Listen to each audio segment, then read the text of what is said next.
gente está chegando aí no final das férias e para muitos pais, a volta às aulas é ainda mais desafiadora. São famílias com crianças com TDAH. Segundo a Associação Brasileira do Déficit de Atenção, este é um dos transtornos mais comuns entre crianças e adolescentes, com aproximadamente 50 milhões de brasileiros com idades entre 5 e 19 anos diagnosticados. E o diagnóstico, minha gente, geralmente acontece ali por volta dos 7 anos, quando muitas crianças estão na fase da alfabetização.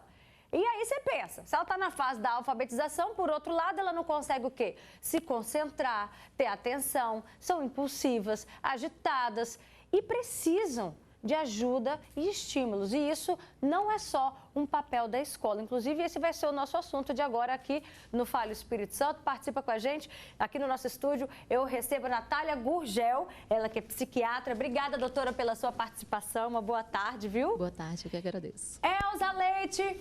Você de casa a conhece como psicóloga, mas hoje ela está aqui trazendo um outro relato, porque ela teve o diagnóstico tardio, né, Elza? Tardio. Depois da faculdade eu comecei a perceber que eu me enquadrava naqueles sintomas, né? E na minha infância não se falava disso, os meus pais não tinham informação sobre isso.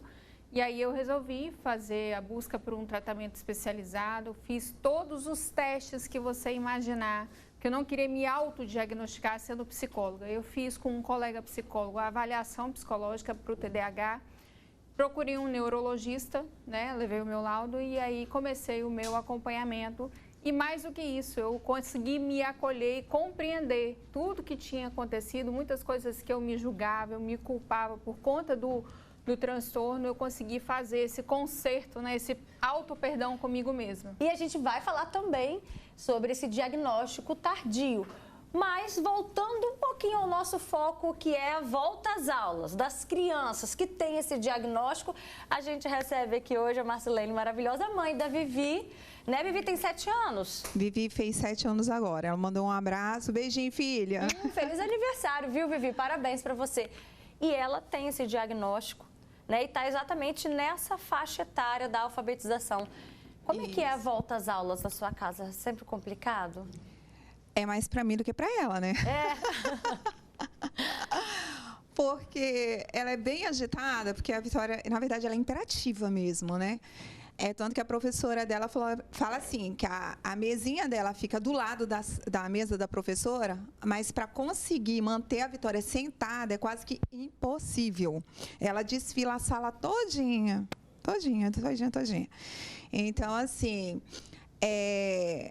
Ela fica ansiosa agora, por exemplo, ela quer voltar para a escola, voltar às aulas ou não? Ela não quer saber de voltar porque é um ambiente novo, é uma professora nova, amigos novos e você tem que começar já a ir trabalhando a cabecinha dela. Não, ela quer até porque ela pintou o cabelo de azul. Ah, ela quer mostrar para todo mundo, Ela quer mostrar para os amiguinhos que ela tá com cabelo azul agora e ela diz ela que tá com saudade dos amiguinhos, mas ainda não entrou na mente dela que é outros professores, outros amiguinhos. Ela ainda não... Você acha que quando cair essa ficha nela, qual vai ser a reação? Olha, vai ser meio desafiadora, mas a Vitória, eu creio que ela gosta de uns desafios. Ela tem aquela ansiedade e eu já notei que quando ela está começando a crise de ansiedade, né, que ela também tem a crise de ansiedade, ela faz assim, calma, mamãe, peraí. Aí ela começa a trabalhar a respiração nela. Quem fica mais agitado sou eu. Natália Gurgel, doutora, obrigada pela sua presença mais uma vez. Como que a família pode ajudar nesse processo de readaptação da criança na volta às aulas, em especial crianças que têm TDAH, que a gente está vendo aí um número crescente de diagnósticos e às vezes tem essa rejeição quando pensa que vai trocar de sala, vai trocar de professora, vão ter novos amigos? Em primeiro lugar, é a família aceitar o diagnóstico, né, e buscar o diagnóstico. Então, assim, como a colega aqui falou, existem ferramentas, né, existem profissionais que são qualificados para dar esse diagnóstico. E o que a gente nota no dia a dia é que muitos pais e familiares têm uma resistência inicialmente em aceitar, porque a partir do diagnóstico, às vezes é necessário o uso de medicação, tem todo um tratamento multidisciplinar e às vezes é um impacto, né, para aquele pai ali aceitar. À medida que ele aceita e o paciente inicia o tratamento, ele vai ter uma melhora significativa na qualidade de vida, né? porque normalmente essa criança que é muito hiperativa, agitada, ela acaba, às vezes, sofrendo hostilidade, outros pais acabam não querendo que aquela criança conviva, porque é uma criança que traz, às vezes, uma desorganização, né? Não é só na escola, é no aniversário, em outros locais que eles estão juntos. Às vezes é uma criança mais agitada, às vezes machuca o coleguinha, não é de propósito, é porque ela realmente tem esse processo de hiperatividade e desorganização, impulsividade.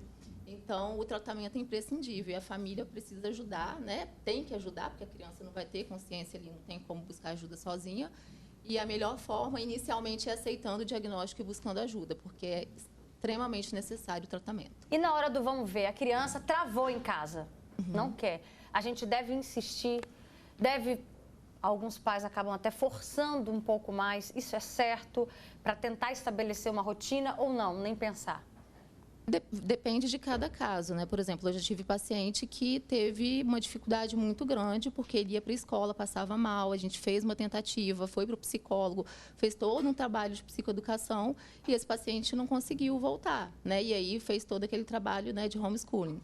Mas, na maioria dos casos, é importante, sim, tentar. O ambiente escolar para a criança é um ambiente de socialização, um ambiente onde é extremamente necessário que ele esteja presente ali, né? E pensando na questão do TDAH, tem várias coisas que a escola também pode ajudar. É muito importante que a escola faça esse papel, né, com a equipe pedagógica, junto com os pais, porque essa criança vai ter algumas necessidades e a escola precisa acolher, entender, para poder ajudar nesse processo de adaptação e desenvolvimento também escolar e acadêmico ali da criança, do adolescente, do adulto que está numa faculdade.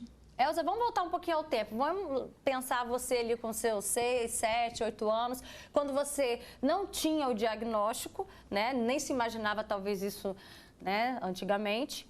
Mas como é que era? Você tem alguma memória da sua volta às aulas? Você tinha medo ou você ia e tinha esse comportamento agitado igual a Marcilene está aqui falando da filha dela? Como é que você se comportava?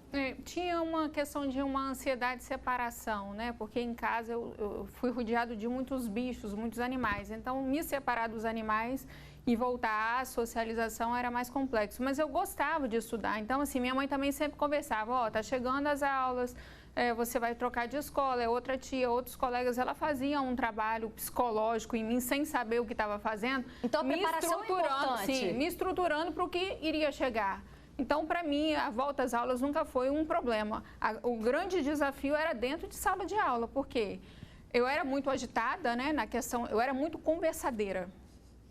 Excelente aluna, só tirava nota boa, respeitava os professores, não tinha problema para lidar com a autoridade. Agora, conversava igual uma matraca, não parava, não calava a boca. E o comichão, né, levantava para lá e para cá. Eu nunca vi ir tanto no banheiro fazer xixi. Então, isso dava problema. Minha mãe tinha que ser chamada na escola, porque, Elza é uma excelente aluna, é boazinha, mas não para de falar. Marcilene, você, já tive momentos que eu já te liguei, convidei para vir ao programa e você falou assim, Beta, hoje a Vivi não quis ir para a aula. Então, eu estou com ela em casa, não posso participar hoje no programa. Tem a ver com esse comportamento de, tipo, tem dias que ela não está afim de ir, tem dias que você tem mais dificuldade de levá-la? Sim, sim. A Vitória, ela tem outros diagnósticos, né? Ela tem o TAG, que é o transtorno de ansiedade generalizada. Ela tem o TOD, transtorno opositor desafiador. Ela tem o TDAH. E agora, tem uns 4 meses, eu descobri que ela tem o TEA também. Então, o TDAH, o TOD, ele maquiou o TEA durante um bom tempo, né? Depois de mais de 3 anos, eu fui descobrir que a Vitória também tem o aspecto autista, né? E quando ela fala não adianta forçar, porque ela vai passar mal. Ela passa mal de passar mal mesmo, de dar crise, de ter, como se diz, vestígio, né? Vestígio. Ela como se ela fosse desmaiar. Então, ela começa a suar fria, ela começa os batimentos cardíacos acelerados, né? Então, quando ela fala não adianta eu atropelar, sabe? Aí eu tenho que respeitar. E olha só, a gente já estava até comentando aqui o caso da Elza, né? Tem muitos adultos também que têm recebido o diagnóstico do TDAH, inclusive famosos. Cláudia Leite é um exemplo aí, ó. No final do ano passado, a Claudinha abriu para o público que teve o diagnóstico aos 40 anos. Apesar do diagnóstico tardio, a artista conta que sempre percebeu que tinha algo diferente. Em uma entrevista, ela disse, todo mundo consegue fazer um raciocínio, às vezes, muito óbvio e lógico e direto ao ponto. O TDAH não me deixa filtrar esses pensamentos. Eu consigo desmembrar uma pergunta em 1000 numa fração de segundos, fecha aspas. Outros famosos aí também que já falaram publicamente sobre esse transtorno, olha só a lista, a gente fez para você. Sabrina Sato, ela declarou em 2021 que convive com TDAH. A apresentadora disse que sempre desconfiou, mas o diagnóstico só veio depois de adulta. Outro exemplo aí, ó, Tata Werneck, ela já contou em entrevistas que por causa do transtorno tem dificuldade de concentração, o que exige ainda mais, né, da artista quando ela está em cena. Também entra aí na lista de famosos com TDAH o cantor Zé Felipe, filho do Leonardo. Ele faz um tratamento com medicação para controlar a hiperatividade, a dificuldade de concentração. E aí, Elza, o que mudou na sua vida depois que você teve esse diagnóstico? Primeiro, é um encontro com você mesmo. Você começa a compreender muitos comportamentos que você teve durante a infância e adolescência e você se julgava, as pessoas te julgavam e percebe que aquilo está associado ao diagnóstico. Por exemplo, eu costumo dizer que o TDAH não anda sozinho, ele sempre vem acompanhado de outras tantas comorbidades. Então, eu tive ansiedade, eu tive compulsão alimentar. E isso estava tudo relacionado, era secundário ao TDAH. Né? Essa coisa do pensamento acelerado, a gente interrompe a fala, a gente é imediatíssima.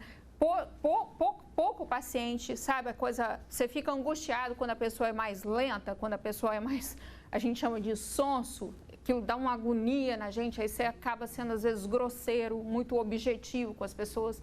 Então, entender que eu tinha TDAH me fez compreender muitos dos comportamentos que eu tive na minha adolescência que me trouxeram problemas, inclusive, de socialização. Essa coisa do toma lá da cá, de ser muito impulsiva, de responder na ponta da língua, me trouxe muitos problemas, né? Problemas sociais, inclusive. E aí, depois que você entende, você consegue manejar melhor, você consegue trabalhar, ter mais autocontrole. A primeira vez que eu tomei a Ritalina, a sensação que eu tive era que o meu cérebro tinha silenciado o mundo.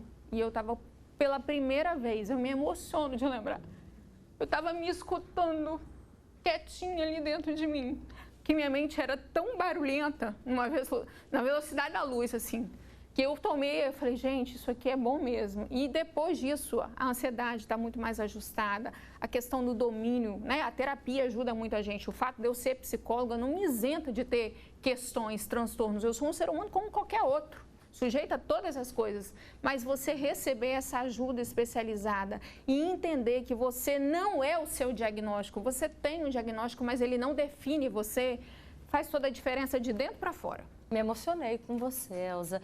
Agora, você falou que a sua mãe já vinha fazendo uma programação com você. Doutora Natália, para a gente finalizar, ainda dá tempo das mães fazerem essa programação com os filhos, irem preparando para a volta às aulas?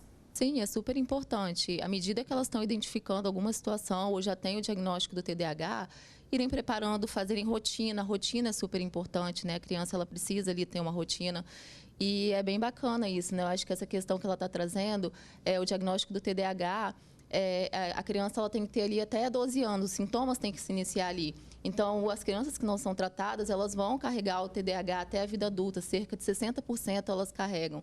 Então, esse adulto ele vai sofrendo aí durante tantos anos sem o diagnóstico e sem o tratamento. Então, é sim importante a rotina, é importante que a família esteja atenta, que ajude, que auxilie, porque isso vai tornar a qualidade de vida muito melhor e impedir muitas vezes que essa criança, esse adolescente e adulto desenvolva os outros transtornos que são comorbidades, né? Que vêm depois do TDAH, principalmente quando ele não é tratado. Tá certo. Muito obrigada, doutora Natália, pela sua participação. Obrigada, Elza. Eu que agradeço. Ela até desabafou. E não tem que ter vergonha, gente. Sim. A gente não tem que ter vergonha de falar que tem ansiedade, TDAH, autismo. Nós somos humanos, a gente está sujeito a qualquer coisa. Então, se você está percebendo aí que tem alguma coisa diferente, que você busca ajuda, a gente tem que tentar se ajudar de alguma forma. E recurso para isso existe. Verdade. Obrigada, Marcilene, sua linda. Dá um beijo na Vivi. Sim, eu que agradeço. Eu ouvindo a fala da Elza, gente, eu me vi nela. Eu falei, pronto, eu vou buscar o diagnóstico também. Tá certo. Deixa eu aproveitar o tempo aqui, ó, que tem gente me esperando ali no Espaço Gourmet. Hoje tem uma comida deliciosa. Um beijo, tá? Beijo, boa tarde. Tchau, tchau.